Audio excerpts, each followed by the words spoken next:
আমার পছন্দের মাছের মধ্যে ইলিশ মাছ একটা। যদি ইলিশ মাছ খেলে প্রচুর হচ্ছে পেটে গ্যাস হয়, তারপরেও আর কি এটা সিজনে তো খেতেই হবে। আর এই বর্ষাকালের ইলিশ কিন্তু খেতে অনেক বেশি মজা হয়, অনেক তেল হয়। তো এই ইলিশটা একদম তাজা, তরতাজা এবং নদীর ইলিশ। সাগরের ইলিশ কিন্তু খেতে মজা না, এগুলো নদীর ইলিশ অনেক বেশি মজা। আর এর ওয়েটও ছিল প্রায় 800-900 গ্রামের মতো। আর একদম চকচকা রূপালী ইলিশ।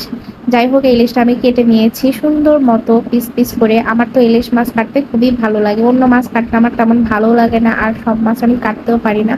বাট ইলিশ মাছটা কিন্তু আমি খুব ভালোভাবেই কাটতে পারি। এটা আমি কিন্তু আমার মায়ের থেকে এভাবে সুন্দর মতো কাটা শিখেছি। তো যাই হোক, এই ইলিশে অল্প অল্প ডিমও ছিল। আর একটু একটু ডিম থাকলে ডিমও খাওয়া যায়, আর ইলিশ মাছও খেতে কিন্তু বেশ ভালোই লাগে। ইলিশের ডিম খেতে কিন্তু অনেক বেশি মজা। তবে ডিম আলা ইলিশ কিন্তু টেস্ট কম হয়, কারণ তেল কম হয়।